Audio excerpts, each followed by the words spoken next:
Hey everyone, remember, like in those classic sci-fi movies, how AI just uses computers like it's no big deal? Like seamlessly going through screens and stuff. Oh, yeah. It's starting to feel, well, a lot less like fiction these days. It really is. We're seeing such a massive jump in what AI can do. It's not just understanding or writing anymore. It's AI actually like interacting with the digital world Yeah. in such a sophisticated way, almost human in a way. And that is exactly what we're diving into today. Anthropic, they're an AI company, just made a huge announcement about their latest Claude models. Big news. 3.5 Sonnet and 3.5 Haiku. Okay. They have really seriously upgraded these models. Right. And one of them, well, it's got everyone talking, and it's the computer use beta. Yeah, it's a game changer. We're talking about AI models that are learning to use computers. And I don't mean writing code. I mean actually interacting with interfaces. Clicking, typing, filling forms online, all of it. Okay, well, let's unpack this. Sure. Starting with Claude 3.5 Sonnet. Okay. What is it about this one that has everyone so excited? So Sonnet is seriously impressive, going above and beyond, honestly, in terms of coding especially. Imagine a coding test so hard even seasoned programmers struggle. Sonnet aced it, scoring higher even than, some AI programs specifically designed for coding. That's how good it is. Wow. So we're talking about like a huge leap forward in how AI understands like writing code, right? Yeah, exactly. Okay. But are we just talking about theoretical benchmarks here? Right. Or is there like actual proof this is as good as it seems? Well, actually, real companies are using this. GitLab, for example, they're already putting Sonnet to work, specifically for something called DevSecOps. Basically using AI to make software and to make sure that software is secure. Right. And they're seeing way better speed and accuracy, so, it's proving itself in the real world. Okay, so Sonnet's making waves, clearly. Yeah. What about this computer use thing? Is that related to Sonnet? It is. Yeah, they chose Sonnet to debut the computer use capability, and what that means, I guess. Picture this. You give Sonnet a task. You say, take this data from this spreadsheet, take this from a website, now go fill out this online form. That's what they're testing right now. And it has big implications. So are we like teaching AI to do our office jobs? Essentially, yes. That's wild. It's still early, It's not perfect. It's like the analogy Anthropic used is a toddler with a smartphone. Impressive, but bound to make a few mistakes. Yeah, makes sense. They're starting slow, which is good. Right. It's like you would just hand a toddler your phone and be like, book me a flight and order some groceries. Yeah. They'd probably just end up opening like a million tabs of like Baby Shark or something. Exactly. Yeah. Exactly. So that's why they're being careful. They want to make sure they know what they're dealing with, work out any kinks before it's everywhere. Right. And make sure no one misuses it. Right. Exactly. Developing safeguards for that too. So that's good. That's good to hear because I imagine it could be used for like both really amazing things and really, really bad things. Right? Wow, for sure. But let's maybe before we get into all that, switch gears a bit. Right. Talk about Claude 3.5 Haiku. Okay. What's the deal with this one? Haiku is all about speed and efficiency.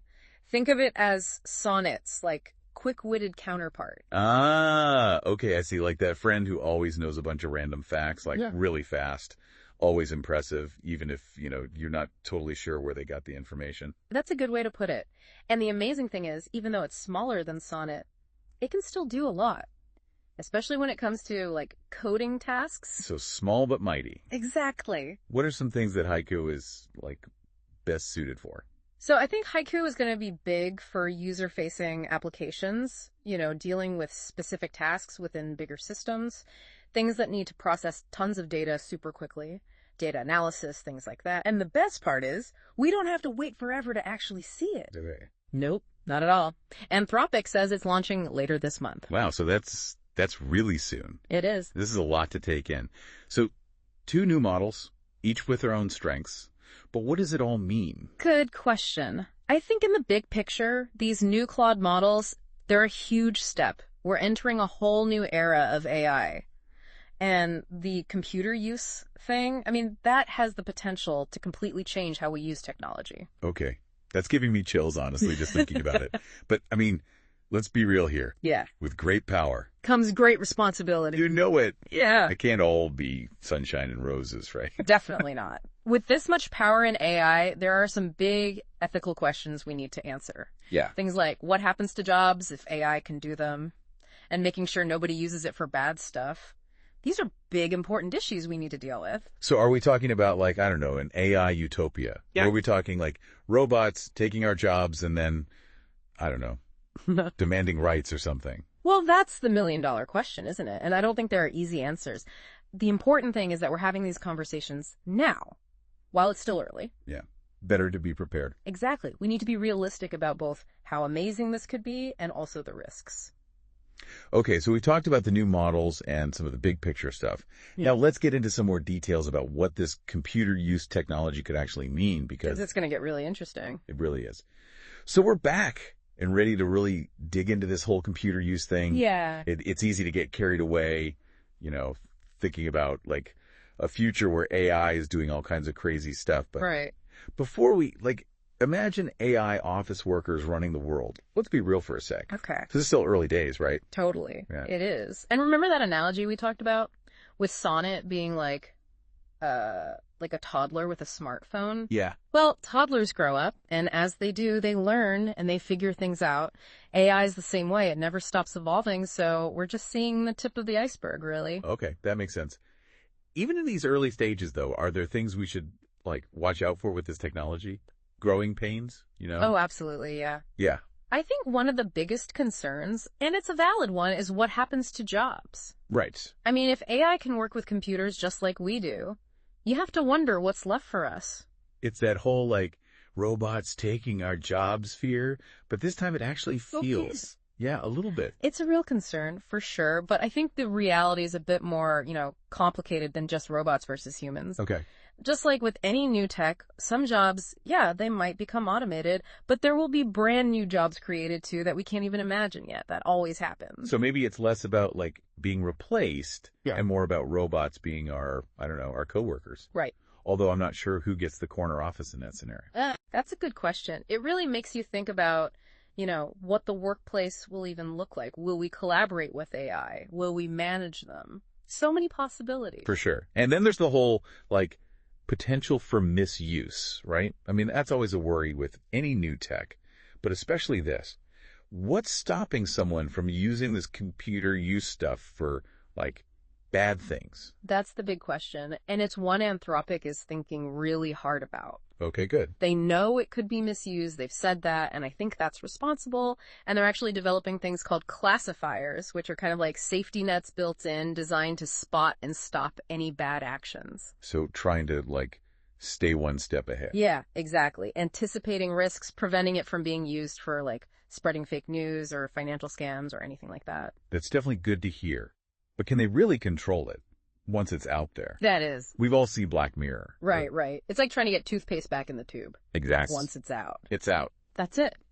But the good thing is, Anthropic seems to get that. They're not just, like, releasing this into the wild and hoping for the best. Okay, few.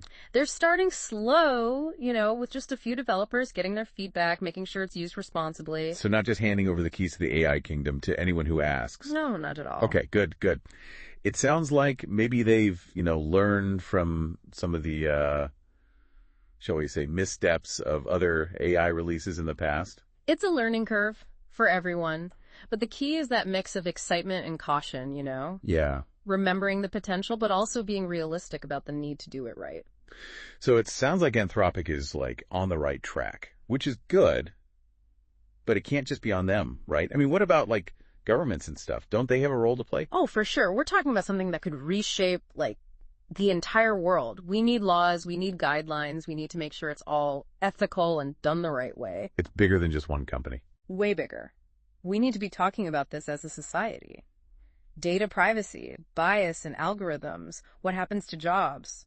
These are big, tough questions with no easy answers. It does feel like we're entering, like, a whole new era, not just for technology, but, like, for ethics and philosophy and all of that, which, to be honest, is kind of a lot to take in sometimes. It is. It's a lot to process, but the fact that we are talking about it, I think, is a good thing. It means we're thinking ahead before it's too late.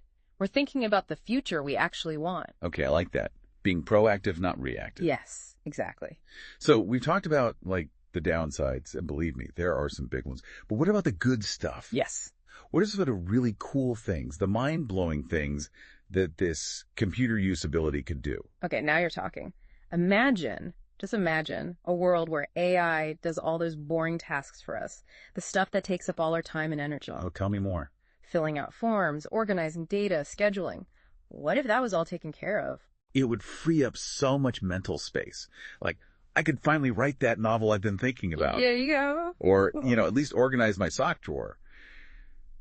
But you get the idea. The point is, it frees us up. Our brains aren't bogged down by that stuff, so we can focus on things that humans are really good at. The creative stuff, the critical thinking, the problem solving. So not robots replacing us, but robots doing the boring stuff so we can do the interesting stuff. Exactly. And it's not just about time. Imagine AI working with scientists, helping to solve things like climate change or finding cures for diseases. Okay, now that's the future I want to live in. Me too. Yeah.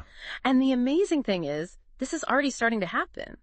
Look at companies like GitLab using Sonnet to improve their security systems, or Cognition using it for AI evaluations. Wow. So the real world stuff, it's not just a fantasy anymore. That's really incredible. The possibilities really do seem like endless. They really do.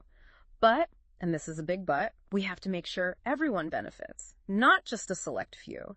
We can't let this tech make inequality worse. Right. What's the point of all this progress if it only helps like a tiny group of people? Exactly. We have to make sure AI benefits all of humanity. That means being ethical, being responsible, making sure it enhances our capabilities, not the opposite. Well said. It's like that saying, with great power comes great responsibility. Yep, exactly. Or in this case, with great AI comes great responsibility. Okay, maybe that doesn't have the same ring to it, but you get the idea. You get it. Yeah. It's a social revolution just as much as a technological one.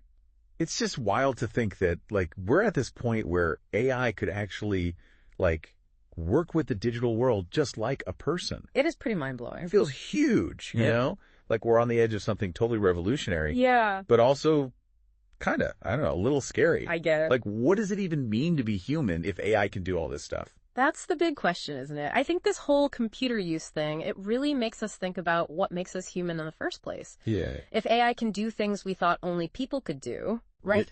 Where does that leave us? Yeah. It's remember when you first realized a calculator could do math, way faster than you ever could? Or a GPS figuring out directions better than you ever could? It makes you wonder, what's our role in all of this? Yeah. Totally. But just like with those examples, this doesn't have to be a bad thing, right? We have calculators, we have GPS, but we don't need to be math geniuses or amazing navigators anymore. It frees us up. So maybe AI taking over some of our work, it could be the same kind of thing. So not AI replacing us, but AI as our partner. Exactly. Like a tool that helps us be even better. Okay, I like that. And think about it. If AI is handling the boring, repetitive stuff, that means we can focus on what makes us special. Our creativity, our empathy, all the things that make us human. Those things will be even more important as technology gets more advanced. So it's about a shift in how we see things. Not humans versus AI, but humans and DAI working together. Exactly. And that means we need to rethink how we prepare for the future. Education, training. It can't just be about teaching people to do tasks that a machine can do better, We have to level up. Yes. We need to focus on creativity, critical thinking, adaptability. Those are the skills that will matter most. The things that make us uniquely human. Yes, exactly. We have to embrace what this technology can do, but also be really aware of the challenges. We have to make sure AI is developed ethically, responsibly. Right. And that it benefits everyone. All of us. All of us. I like how you put that. It's about finding the balance. It really is. And it's a conversation we need to have now, today, not later. Well, we still have a chance to, steer things in the right direction. Exactly. We have the power to shape what AI becomes. To make sure it aligns with, our values, what kind of world we want to live in. Exactly. That's what's so exciting about this. This has been a lot. It has. A lot to process, a lot to think about. But honestly, I think it's so important that we are talking about this stuff. I agree. So to everyone listening, don't just tune us out now. Stay curious, stay informed, and keep asking questions. The more we know, the better we can, navigate all of this. Couldn't have said it better myself. This is just the start. Who knows what the future holds, but it's going to be pretty amazing. Until next time.